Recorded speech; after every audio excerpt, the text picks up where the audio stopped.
of yoga are yama, abstinence, niyama, observance, asana, posture, pranayama, breath control, pratyahara, sense withdrawal, dharana, concentration, dhyana, meditation, samadhi, contemplation, absorption, or superconscious state.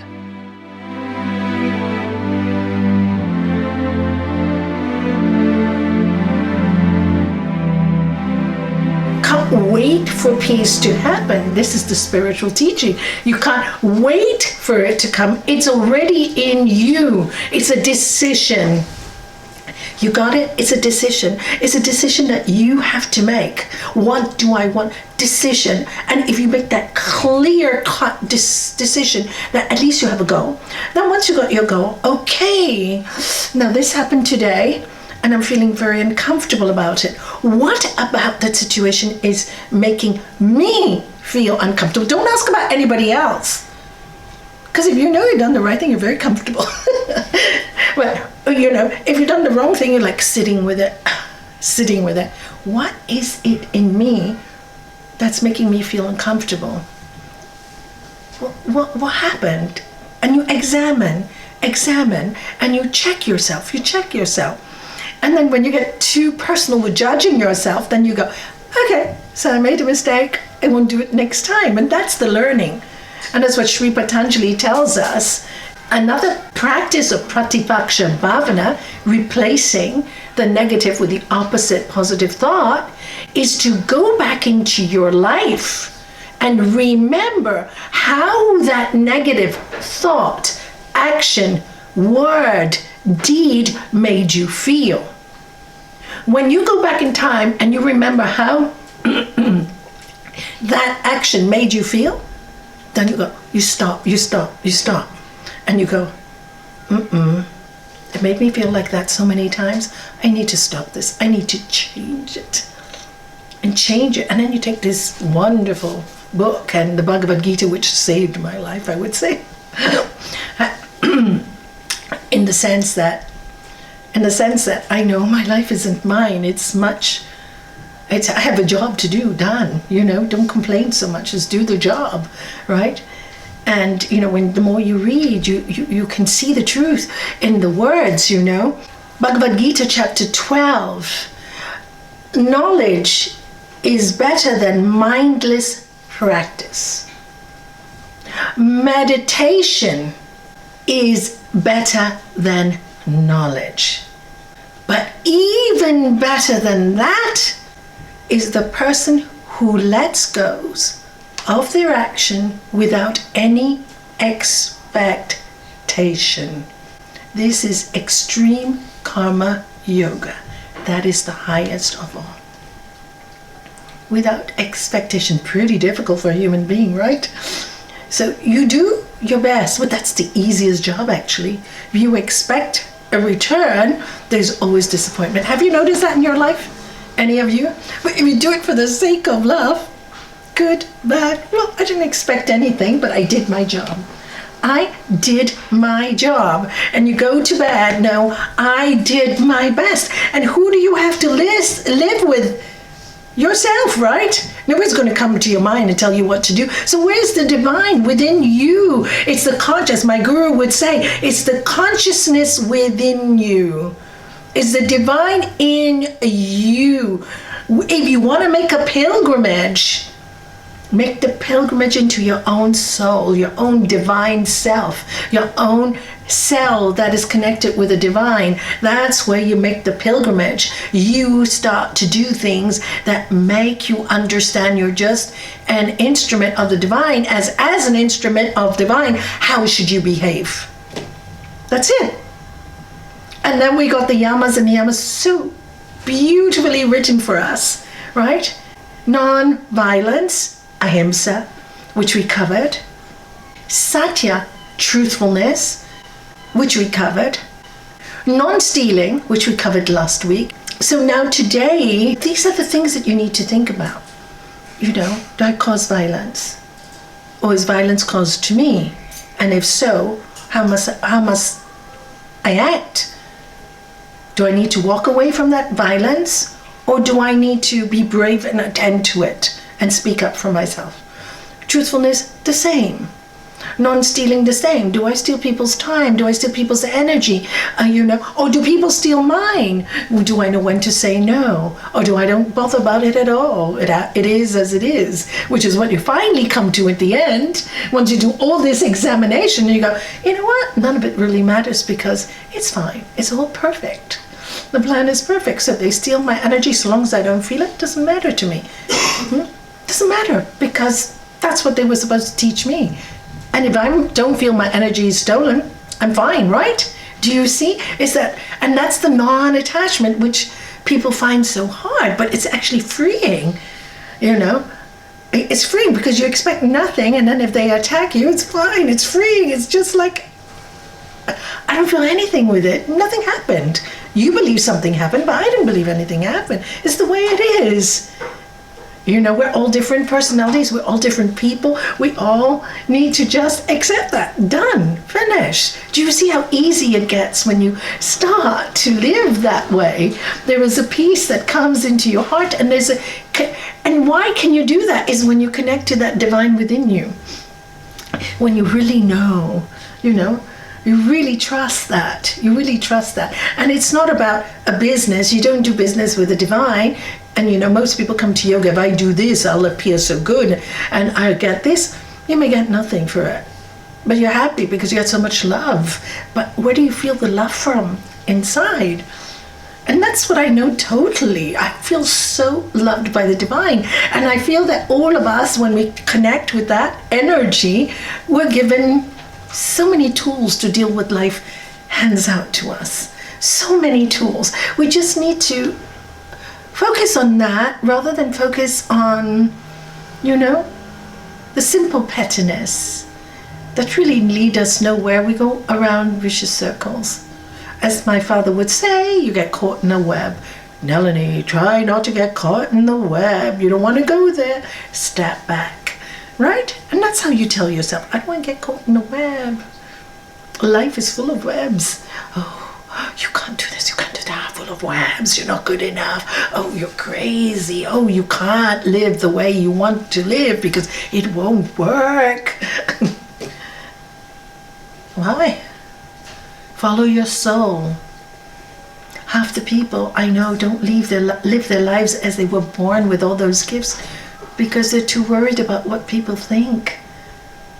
They're so worried. I just live my life and people think I'm crazy. They love me. If they hate me, it's fine. But I have to do a job, and my job is to do the best I can in love. That's all I know. And I think if we all kind of resonate with that feeling in this difficult world where we see so much hate and we see so much disease, and if we can just resonate on that energy field, the peace just settles in, I'm not in control of any of it. All I'm in control of the energy I give out. That's it. Nothing else is in your control. So today we're going to cover Brahmacharya. The word Brahmacharya, which is the next of the yamas. So I said ahimsa, satya, asteya, which is non-stealing, and now Brahmacharya.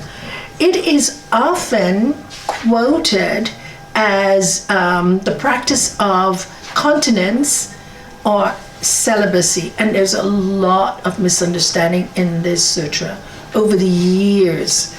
And I'd like to give you my take as well as Gurudev's take and my 30 years of experience about this, how I came to really understand the real meaning of Brahmacharya. So the actual word I had to work in my mind, because when I was taught this, like it's, moderation, and maybe, frown upon the sexual act and all that. And I got a little confused about all this. But during the years, I learned the real meaning of it. Brahma means God or divine energy, and Charya means student, disciple of the divine. That's what it really means.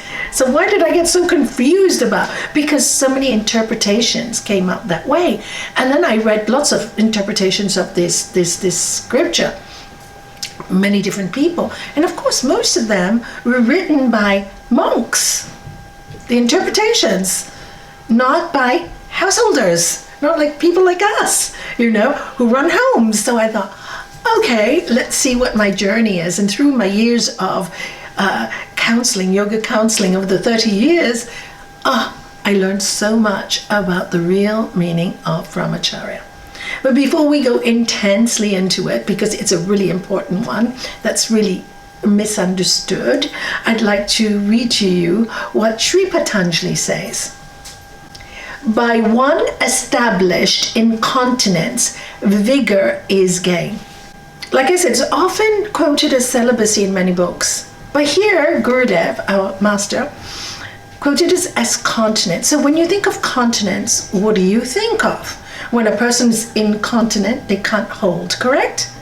They can't hold themselves. So continence is the ability to hold your energy, the ability to bring it in, right? Pratyahara, which is a practice of sense control, this is the control of one of the greatest senses that men and women feel, is the feeling of desire, sexual desire, companionship, getting together, feeling as one, because we're always looking for that feeling of being one. And in the sexual act, you get that wow, at a point. So people think, okay, this wow has led to a lot of problems in life, right? Helen of Troy, throughout this life, throughout my lifetime, I've seen this wow, has led people to a lot of problems in their relationships, betrayal, loyalty, because they haven't understood. And they're not bad. It's not that anybody who has an affair wants to do bad. It's just the energy comes up, that lust comes up, and they can't control it. So what happens? They give away their personal power for that warm feeling, And when things aren't right where they are, then the rest happens, because then you start to lie, and then you start to steal people's joy, and and then all these problems start from this one great energy called lust, right? Which is normal in, I think, men and women today. I used to say men think from a different place, and women do too today. It's all changing, the world is changing. But anyway, so what happens here, he says, when you're well established in controlling these urges, we have lots of urges. All addictions start from what? Urges, right?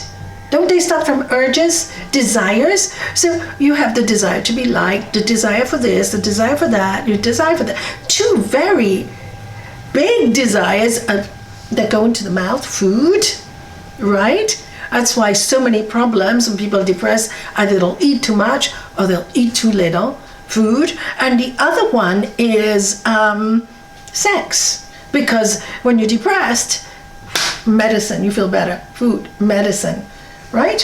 So there's a danger because of all the desires. This is the most powerful, because why?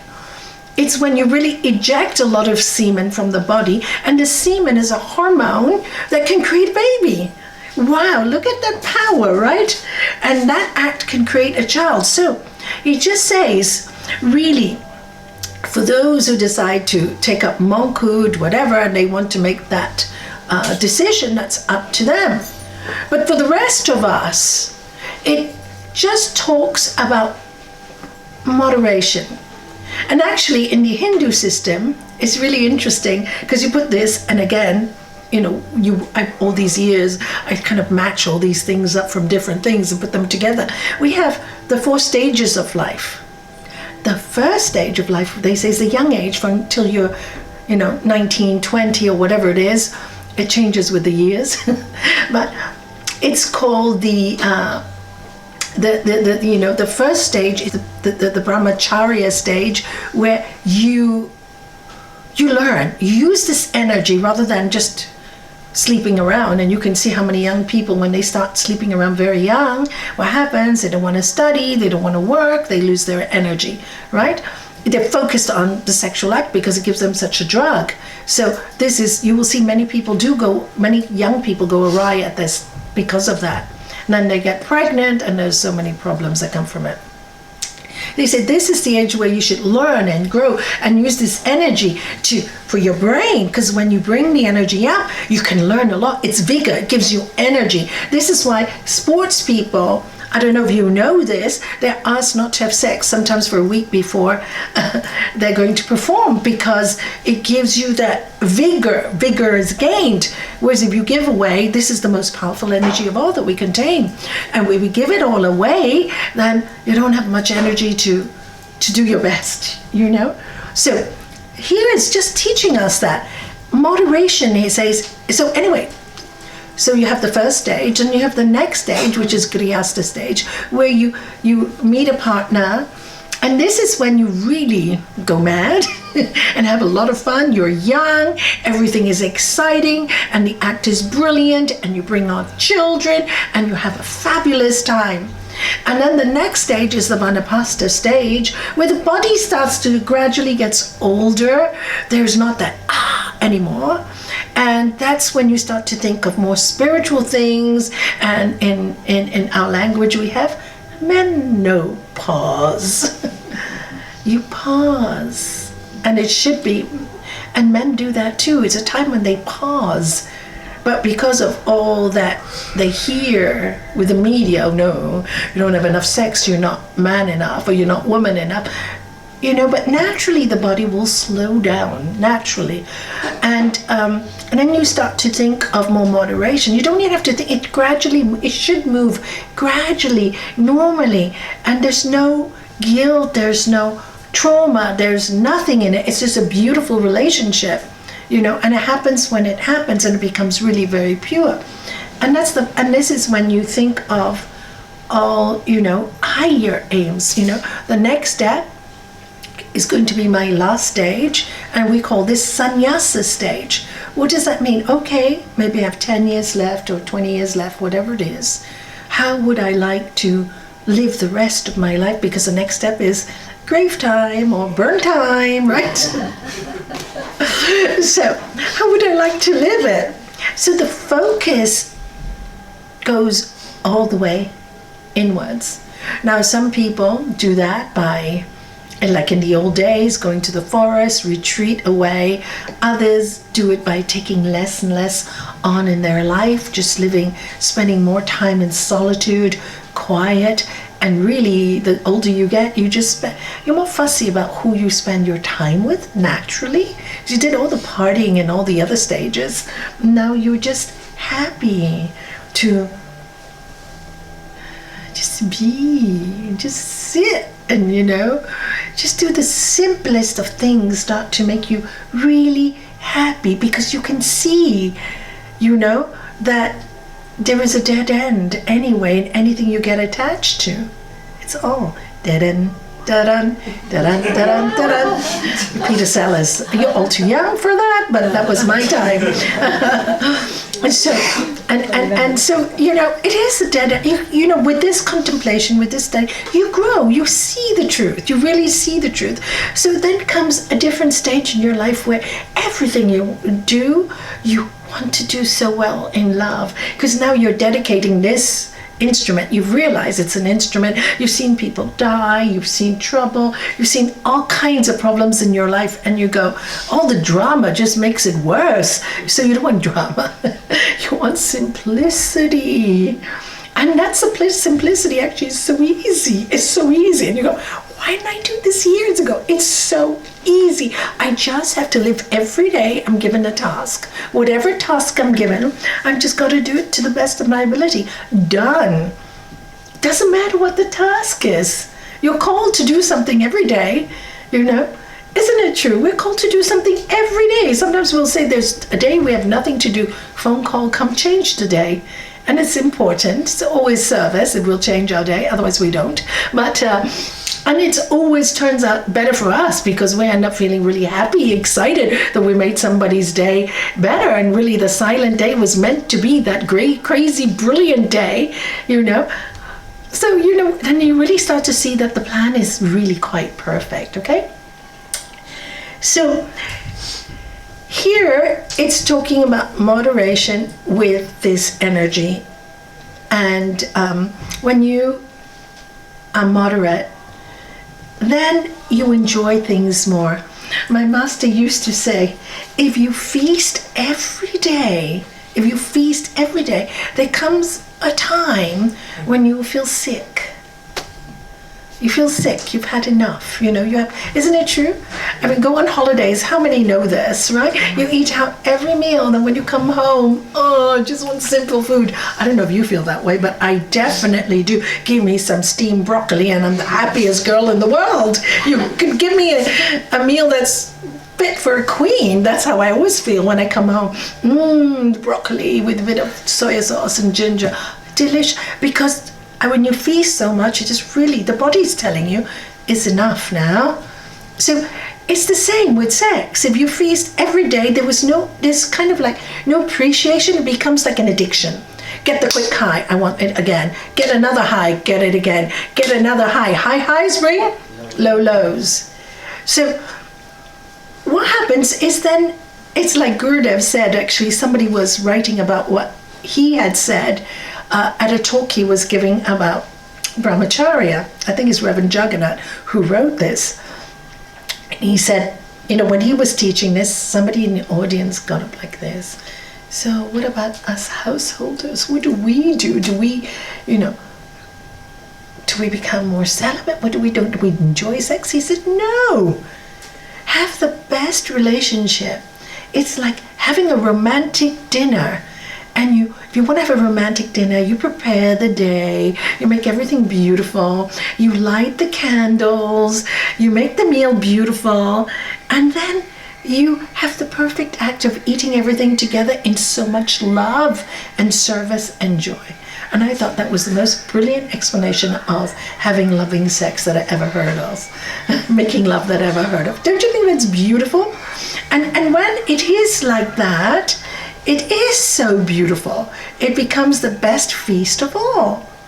And sometimes you have to prepare for it, because especially when you get older, and sometimes you have to adapt, adjust, and accommodate, and prepare yourself to enjoy the feast. So am I being too open about this? Okay, so anyway, so I'm just being really honest, and of course then, and if you do it with a partner you love, and this I have learned over the years, okay? I've dealt with so many marriages, so many adulterous relationships, and I'm not here to judge any of it. But they themselves come to me and say, oh my God, what was wrong with me? Why didn't I have any control? Now I've hurt too many people. What have I done? They themselves tell me that, you know. And I'm teaching people to forgive themselves and learn how to control themselves so that they don't fall into this pain. Because reaction's going to happen, whether we like it or not. This is the rule of this earth. For every action, there's an equal and opposite reaction. And this is the truth. This is the way of this law of this earth. So they tell me that, okay? And then I have the people who have too little in their relationship, and they come crying, feeling rejected and not good enough. And I go, okay, you need to bring your partner. We have to have a chat why this is going on. Because this is at a stage where you shouldn't feel rejected and unloved. So there is something going on, obviously emotionally. Because when it's, do you argue a lot? Yes, we argue a lot. Do you feel like making love? The partner doesn't want to argue with you because you're shouting all day long. So there's no romance there. And so bring them together, get them to talk about it. So too little doesn't work also. Causes people feel rejected, not good enough, not wonderful, not loved enough. Too much, I can't do it because he or she wants it all the time and I can't do it and I feel stressed out because I feel I'm not good. Oh my God. And then I thought, Brahmacharya, I've understood you. Too much doesn't work. Too little doesn't work. Moderation. And people, because they listen to all the social media, how many times you should have sex a day, etc. So they come to me and they ask me, I said, everybody's different. Some people need once every day. Some people once a week. Some people once every month. Some people once a year. What kind of person are you? What kind of relationship are you? That's something I can't work out for you. You have to learn to do this for yourself. You got to love each other so much to learn to service. Live to love to serve. So why is your partner feeling unloved? Okay, if there's something wrong with you or you don't feel well, what's causing it? There's always an inner problem. There's always something that they're not. I go, you've been together so many years, you're not truthful to each other. This is a bit ridiculous. Why are you together? Why are you together if you can't even be honest? How are you feeling? Let your partner know. If you don't let them know, how is it gonna work? And then many times they will say, oh, because if I say this, they'll get angry and they'll blame me, and this fighting. You did, I did, you did, I did. And I go, ooh, are we here to solve the problem or to blame? And also, that energy helps you to see things clearly. So I have learned that Brahmacharya not only exists in the sexual act, but in every aspect of our life. And Buddha said, follow the middle path. But if we are able to control this amazing force, and it is an amazing force, then all the others will be able to control quite easily. All the other emotional stuff, all the, food disease, whatever disease, because this is the most powerful. If you conquer the powerful one, you can conquer nearly all the rest of the addictions. So, and so this is really interesting studying Brahmacharya. And okay, he says vigor is gain. Why? Because the hormone that is created in the body is, you can see the semen. It's so powerful. You actually see a hormone in physical form. You can't see the other hormones in physical form as you can see this hormone.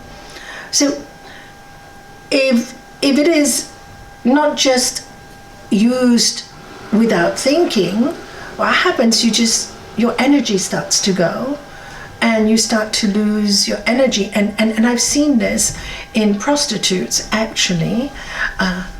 I've met many in my life, and again, no judgment, just from what they have taught me. This is what they have taught me.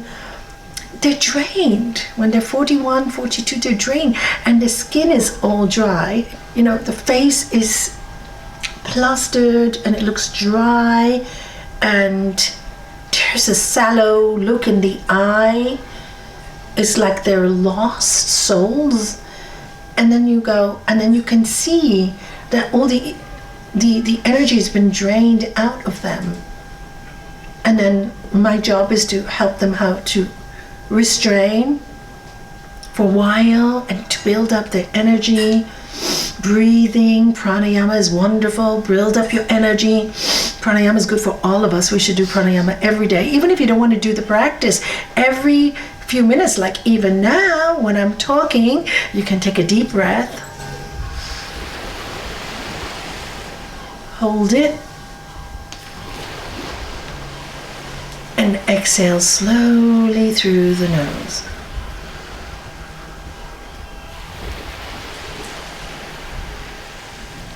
You can do this many times a day. You don't have to go sit here a 15-minute practice, because sometimes you don't. You just can't. Many times in a queue, if there's a queue, guess what I'm doing? Nadi Sudi is my favorite thing to do in a queue. I won't do it otherwise, because I don't use it to meditate. I sit down and I'm very blessed. I just meditate. So pranayama slows me down. So what I know is very good for me. So I consciously do it when I'm in a car, or when I'm waiting in queues, or on the bank waiting to be looked at. Just do some pranayama, deep breathing, sit down. Instead of looking at a phone, just take deep breaths and watch the world go by. So these are little practices that just help us along the way while we're going through all this mind stuff. So anyway, when this hormone is preserved, it actually makes you think much clearer. Your memory seems to be better, and you feel much lighter.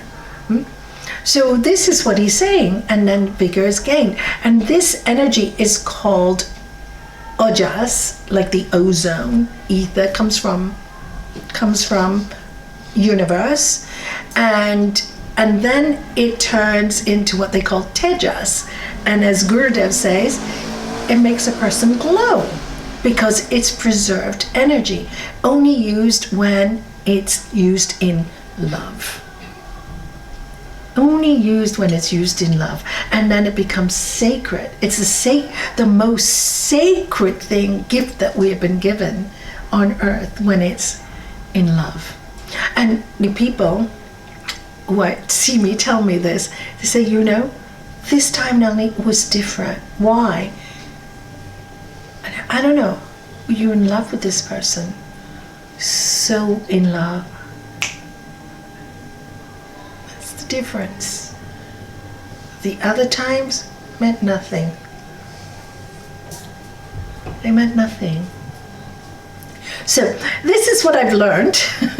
So I'm just telling you what I've learned. I can only share with you what I've learned after studying this sutra and not understanding it for a long time. And I think it's very sad that everybody looks upon it as celibacy, because as we have seen in many churches and many denominations, religious denominations, when people practice celibacy and the body's not ready for it, what happens? What happens? Severe harm, pedophilia. We've seen it in so many cases, and this is what happens because it's a natural gift from the gods, so use it in love. And that is my advice on it, And whenever next time you make love with your partner, just think, I am making love with the divine in that person, and that person is making love with the divine in me, and let's send this to the universe and fill the universe with peace and joy, love and light, because our joy can brighten many days, because it's energy, it's frequency, and then it becomes really holy. And that would be my advice. So, but maybe not tell the partner who doesn't understand it. They may freak out. Just keep it in your head. You do it. Because remember, you can only do it for you, right? And you get the benefit. That's the wonderful thing about this practice. You think, I'm working so hard. You're not working hard for anybody. You're working hard for yourself. You have the best fun, So actually, it's quite a selfish path, right? I like to read something that Gurudev wrote, if I may. Seminal fluid is our life. If stored properly, it can bring a lot of energy. When absorbed into the system, it gets transformed into prana. Conserved sexual energy in women also gets transformed. It is that vital force that allows you to really help people and have good relationships. Without much prana, we can never give anything to anybody. Just as only a fully charged battery can give power, never a weak one. Okay, so that's why we build up our energy and power. And like I said, there's no judgment in this also. Everybody's different. Once a week, twice a week, 5 times a day. It's up to you. What kind of system were you given? Yeah. Well, I know people that do that. She lost.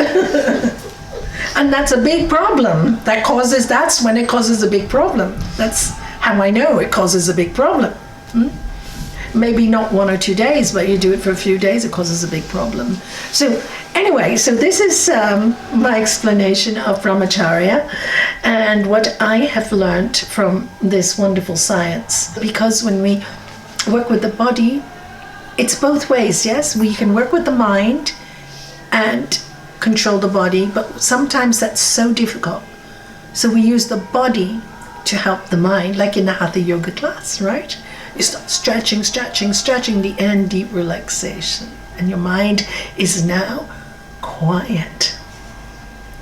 So you can work it both ways. Much easier for people to start with the body.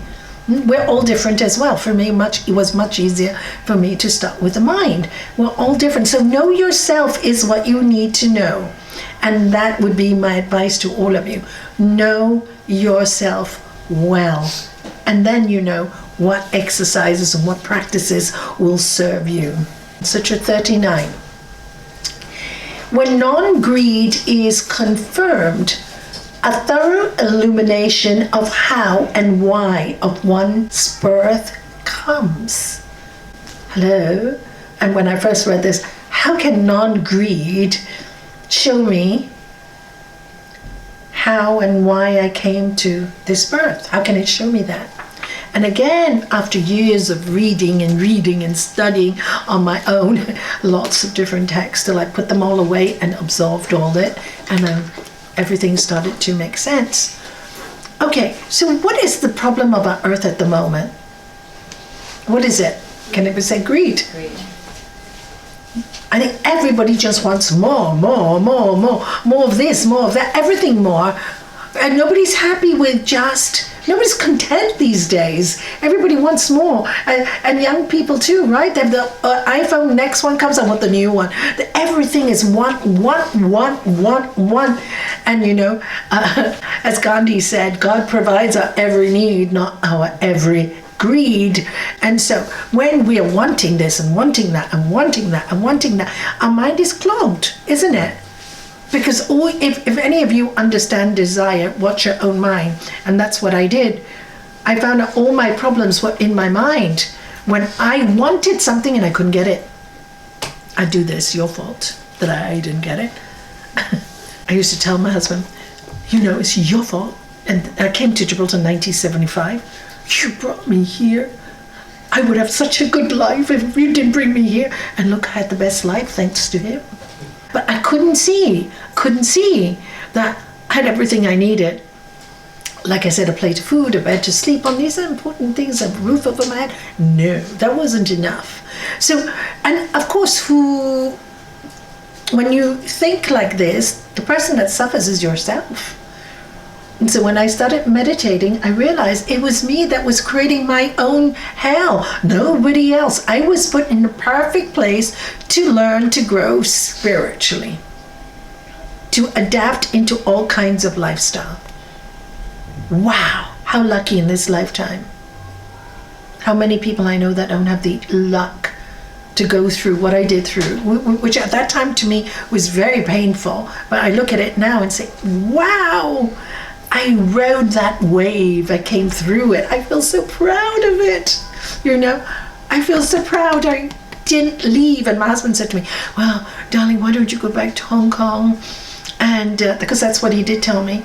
And when I make enough money, I'll bring you back. You take I had a daughter at that time. And I go, no, angrily. I married you for better or for worse. I'm staying. And I'm glad I did that, but I was grumpy, which wasn't very kind either, you know, because you're going to do it, you're going to do it with love, not say I'm staying and I blame you every single day. See, this is what we do with greed. We fool ourselves to think, and that's greed to me, because I was in greed and I wasn't happy. It was me, it wasn't him. And so I learned the power that non-greed has. So when you start to think, I have everything I need, I always ask people to repeat it. Do you have everything you need? Yes. Please say it. I have everything I need. Now close your eyes, put your hand on your heart and say it with so much gratitude. I have everything I need. Doesn't that have a nice vibration when you say it in your heart with love? Feel it. Go home, say it. Put your hand on your heart and feel it. It has a really nice vibration when you feel it. When you just say, I have everything I need, it doesn't work. It really doesn't work. It's just rote, you know. Yeah, I don't really believe it. But when you really feel it and you really see it and you put your hand in your heart, there's a vibration that goes in your heart. It's really quite cool how the spirit will help us when we really mean it, when we're sincere in what we think, you know. So, and of course you can see everything that's happening wrong in our world is all greed. You know, all the plastics in the sea, all the, you know, everything everywhere in the food, the hormones in the food, the pesticides in the food. I mean, why? In India, they wanted to stop all the farmers from using the old seeds that were from thyme because they wanted to use their manufactured seed full of hormones and heaven knows what kind of chemicals. Why? We make more money. Thank God our world is becoming organic now. Thank God people are waking up. Thank God people are seeing what's happening. Thank God for all the whistleblowers who are put into prison or killed. Thank God for them, because they're making us realize that, hey, we've been fooled by greed, and now they want to overtake our monetary system by saying don't use money, only so they can know exactly what you're spending and what you're doing with your time. Hello, what's happening? We need to be aware, we need to be awake, and we need to fight for our independence. You know, and that's how we do it for ourselves. But it's all greed. It's other people's greed. So how do we react to it? Not with anger, not by living the way you want to live. Go and buy your organic food. I know it costs a lot more because, you know, there's not so much produced. Never mind. Have one garment less in your wardrobe or one luxurious item left, and have more organic stuff in your life and things that are good for you in your life. That's all we can do, you know. Put water filters in your homes, maybe, and then you don't have to buy so many plastic bottles. So many plastic bottles. And now they're saying that those bottles, you don't know how long they've been in storerooms or in the sun, transported from place to place. Cancer causing. So much cancer in our world today. So you really, really can see what greed has done to us. And we really need to see how sad that is. So here he says, when you practice non-greed, you start to see the why and how and what your mission is here on this earth. Why? Because again, because you're not, I want. You start to observe, you start to look at your world, and then you start to look at your own world, and you really quite clearly see, oh, I know why I was born to this family. I understand. I understand why I had to come here. I totally understand. I totally understand what lessons I had to learn for me. Oh my God, I'm so grateful for this book. I'm still learning. We don't stop. If we're still here, it means we still have to learn. Otherwise, we're gone. And so, okay. So, and then this, that you see why all the saints and sages say God's plan is perfect. It wasn't your plan, but it was a better plan than your plan. But you just couldn't see it because you were caught up in greed. I want, I need. So poor me, I'm not getting what I want. No, stop that and watch God's plan. Allow, flow with God's energy. Flow with the gifts that it's given you. That's why I always ask people, the first thing you do, what are your talents? What's not working? Cut what's not working. But we cling on to things because I can't be seen to be like this. Why not? It's just ego, it's greed. Be who you were born to be. Why do you sacrifice yourself for what people say? One day they love you, next day they'll hate you anyway. Just do your best and let God do the rest. That's all you can do. And then you can see it was a perfect plan. All this pain and suffering was to teach me to get detached from all this stuff. Great, because the time comes when I'm ready to go. When we're ready to go, we're ready. Oh, thanks, room. Thanks, house. Thanks, friends. Thanks, everyone, for making my life so incredible. Now I can fly. Isn't it a nice way to go? But you have to go with that joy in your heart. Because as you think at the moment you die is where you will. Correct.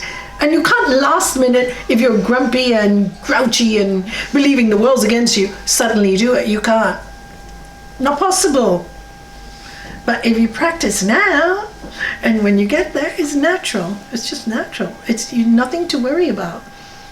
Because there is nothing but love in your heart. And that's what's important. People can think people will always tell you what they think you're thinking, and you need to ignore that and follow what you know that you were thinking. People will always tell you how they think you should feel. Don't listen. Know how you feel. How you feel within you. People will always tell you what you should have or shouldn't have. Don't listen. Know what you feel in your soul. So long as you're causing no harm to anyone, some benefit to someone, yourself included. I just love it when you get it. It really is true. It's a win-win for the world. It's a win-win for you. And that is my talk on non-greed. And when you can see really the plan is perfect, why would you want to make a plan? The plan is perfectly planned out. All you have to do is follow it. When you're given a job, just do it. I can't, Laziness, fear. Listen to those things. Buddha said the worst thing you can have in this life is laziness. I'll do it tomorrow. Tomorrow may never come.